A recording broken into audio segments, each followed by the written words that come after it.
आज का जो हमारा टॉपिक है वह जो है करंट अफेयर्स विषय पर आधारित है, जिसमें करंट अफेयर्स से संबंधित प्रश्नों को हल करते हैं। तो पहला प्रश्न है, मई 2023 में भारतीय वायुसेना द्वारा किस विमान के दुर्घटना के परिप्रेक्ष्य को ध्यान में रखते हुए उसकी उड़ान पर अस्थायी रोक लगा दी गई? ऑप्शन है सुखोई 30 MKI, MiG-21 तेजस या फिर ध्रुव 30 MKI। तो इसका सही जो आंसर है वो आपका है बी ऑप्शन MiG-21। MiG-21 पर रोक लगाई थी और MiG-21 जो है वो भारतीय सेना में पहली बार 1965 में भारतीय वायुसेना में इसे शामिल किया गया था। अगला प्रश्न है, जून 2023 में IMD के द्वारा जारी विश्व प्रतिस्पर्धात्मक सूचकांक 2023 में भारत का स्थान रहा 46वां, 40वां, 36वां या फिर 29वां? जिसका सही जो आंसर है वो आपका है बी ऑप्शन 40वां। इसका सही जो आंसर है वो है बी ऑप्शन 40वां। जून 2023 में IMD के द्वारा या कहें विश्व प्रतिस्पर्धा सूचकांक 2023 में जो भारत का स्थान है वह 40वां रहा है और 2023 की इस रैंकिंग में पहले 3 स्थान पर जो है वो पहला स्थान जो है वो आपका डेनमार्क का है। पहला स्थान डेनमार्क का है, दूसरा स्थान जो है वो आयरलैंड का है और तीसरा स्थान जो है वो आपका स्विट्जरलैंड है और भारत का स्थान जो है वो 40वां है। अगला प्रश्न है, जून 2023 में भारत की पहली पुलिस ड्रोन यूनिट किस शहर में लॉन्च की गई? मुंबई महाराष्ट्र, चेन्नई तमिलनाडु, बेंगलुरु कर्नाटक या गांधीनगर गुजरात? जो इसका सही जो आंसर है वो आपका है बी ऑप्शन चेन्नई तमिलनाडु। जून 2023 में भारत की पहली पुलिस ड्रोन यूनिट जो है चेन्नई में लॉन्च की गई और यह ग्रेटर चेन्नई पुलिस यानी GCP ग्रेटर चेन्नई पुलिस द्वारा जारी एक विज्ञप्ति के अनुसार इस परियोजना की लागत जो है वो लगभग 3.6 करोड़ रुपए है। अगला है, जून 2023 में अरब सागर में आए किस भीषण चक्रवाती तूफान के कारण गुजरात एवं महाराष्ट्र के तटीय क्षेत्रों में भारी तबाही मची? बिपरजॉय, हुदहुद, मोका या फिर गैब्रियल? जो इसका सही जो आंसर है वह आपका है ए ऑप्शन बिपरजॉय। बिपरजॉय जो तूफान है वो अरब सागर में जून 2023 में आया था, जिसने गुजरात और महाराष्ट्र में भारी तबाही मचाई थी और यह अरब सागर का सबसे लंबा तूफान था और इसका नामकरण जो है वो बांग्लादेश ने किया था। अगला प्रश्न है, मई 2023 में निम्नलिखित भारतीय राज्यों में से कौन सा एक मुख्यमंत्री तीर्थ दर्शन योजना मई 2023 में निम्नलिखित में से भारतीय राज्यों में से कौन सा एक मुख्यमंत्री तीर्थ दर्शन योजना के तहत बुजुर्गों को मुफ्त हवाई यात्रा प्रदान करने वाला भारत का पहला राज्य बना? उत्तराखंड, हिमाचल प्रदेश, मध्य प्रदेश या फिर उत्तर प्रदेश? इसका सही जो आंसर है वो आपका है सी ऑप्शन मध्य प्रदेश।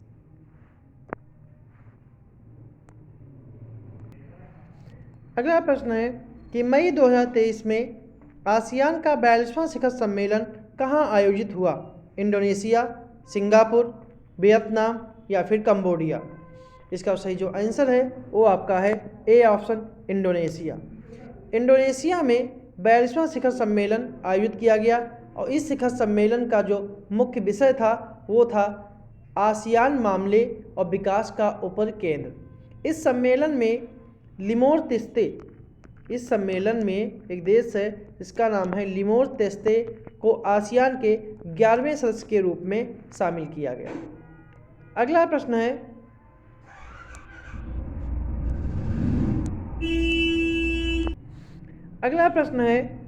कि 49वें G7 सम्मेलन 2023 के संदर्भ में निम्नलिखित कथनों पर विचार करें कि इस सम्मेलन का आयोजन मई 2023 में हिरोशिमा में किया गया और इस अवसर पर प्रधानमंत्री नरेंद्र मोदी द्वारा हिरोशिमा में महात्मा गांधी की प्रतिमा का अनावरण किया गया और G7 सम्मेलन के मौके पर क्वाड लीडर समिट का भी आयोजन किया गया।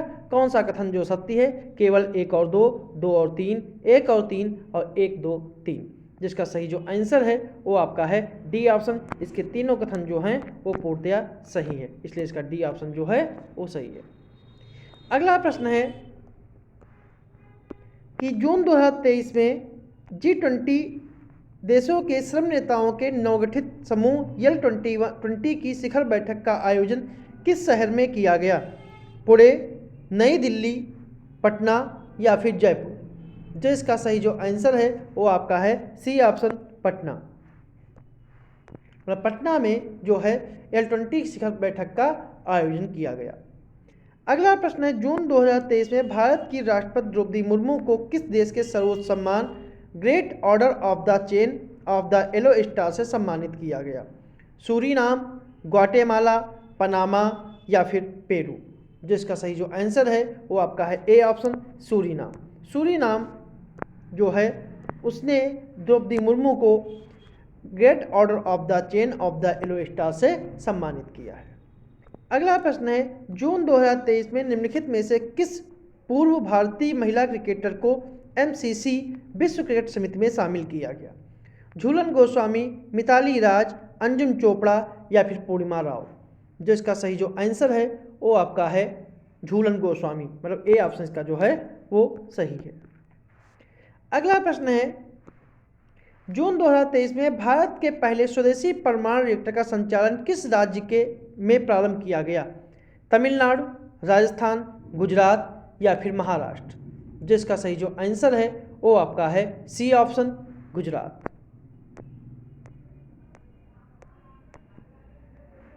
सी ऑप्शन इसका आंसर जो है वो है आपका गुजरात। और गुजरात में यह जो है वो है काकरापाल में, काकरापाल परमाणु संयंत्र में प्रारंभ हुआ है।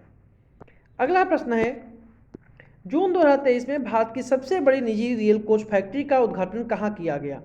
आंध्र प्रदेश, तेलंगाना, गुजरात या फिर तमिलनाडु। जो इसका सही जो आंसर है वो आपका है बी ऑप्शन, तेलंगाना। भारत की सबसे बड़ी निजी रेल कोच फैक्ट्री का उद्घाटन तेलंगाना के रंगारेड्डी जिले में शंकरपल्ली मंडल के कोकाडल गांव में हुआ है। अगला प्रश्न है, मई 2023 में छठा हिंद महासागर सम्मेलन का आयोजन स्थल क्या था? ढाका, नई दिल्ली, जकार्ता या फिर अंकारा। जिसका सही जो आंसर है वो आपका है ए ऑप्शन, ढाका। ढाका में छठा हिंद महासागर सम्मेलन आयोजित हुआ और इस सम्मेलन का मुख्य विषय जो था शांति, समृद्धि और एक लचीले भविष्य के लिए साझेदारी। अगला प्रश्न है कि विश्व पर्यावरण दिवस 5 जून 2023 के अवसर पर प्रधानमंत्री नरेंद्र मोदी के द्वारा अमृत धरोहर एवं मिट्टी योजना का प्रारंभ किया गया और इसका उद्देश्य क्या है? कि भारत की आर्द्रभूमि को संरक्षित एवं पुनर्जीवित करना और भारत की मैंग्रोव भूमि को संरक्षित एवं पुनर्जीवित करना, ए बी या इनमें से कोई नहीं।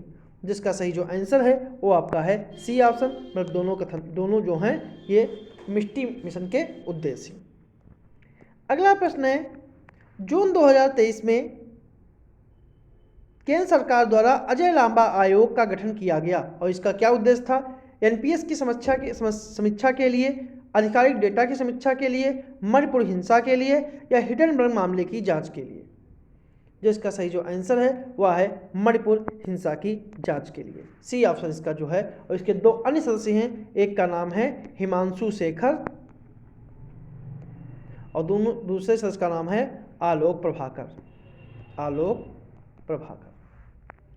अगला प्रश्न है, जून 2023 में गीता प्रेस गोरखपुर को 2021 के गांधी शांति पुरस्कार से सम्मानित करने की घोषणा की गई।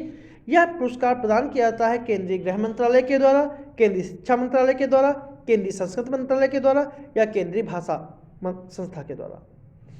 जिसका सही जो आंसर है वो आपका है सी ऑप्शन, केंद्रीय संस्कृति मंत्रालय के द्वारा। अब सी ऑप्शन इसका जो है वो सही। अगला प्रश्न है, जून 2023 में एशियाई फेंसिंग चैंपियनशिप में पदक जीतने वाली पहली भारतीय तलवारबाज बनी भवानी देवी, सीमा हसरंगा, एस विजयलक्ष्मी या गीता जयप्रकाश। जो इसका सही जो आंसर है वो आपका है ए ऑप्शन, भवानी देवी। अगला प्रश्न है, मई 2023 में भारतीय नौसेना की कलवरी क्लास की प्रोजेक्ट 25 की छठी स्क्वाड्रन पनडुब्बी ने अपना समुद्री परीक्षण प्रारंभ किया है। इसका नाम है खंडूरी, बागसीर, जलतोरी या फिर जलाल। जो इसका सही जो आंसर है वो आपका है बी ऑप्शन, बागसीर। नेक्स्ट है, मई 2023 में जॉर्जी गोस्पोडिनेव द्वारा लिखित किस पुस्तक को इंटरनेशनल बुकर प्राइज 2023 से सम्मानित किया गया है? Time shelter, ring side, victory city या थ्रू द ब्रोकन ग्लास? जिसका सही जो आंसर है वो है आपका A option, time shelter. A option जो है वो सही है। अगला प्रश्न है, मई 2023 में भारतीय फिल्म अभिनेत्रियों में से कौन सी एक भारतीय टाइम मैगजीन के लिए कवर पेज पर आने वाली नवीनतम ग्लोबल स्टार बनी? ऑप्शन है दीपिका पादुकोण, आलिया भट्ट, सोनम कपूर या अनन्या पांडे। तो इसका सही जो आंसर है वो आपका है ए ऑप्शन, दीपिका पादुकोण। मतलब इसका ए ऑप्शन जो है वो सही है। तो ये थे हमारे आज के करंट अफेयर्स से संबंधित कुछ प्रश्न।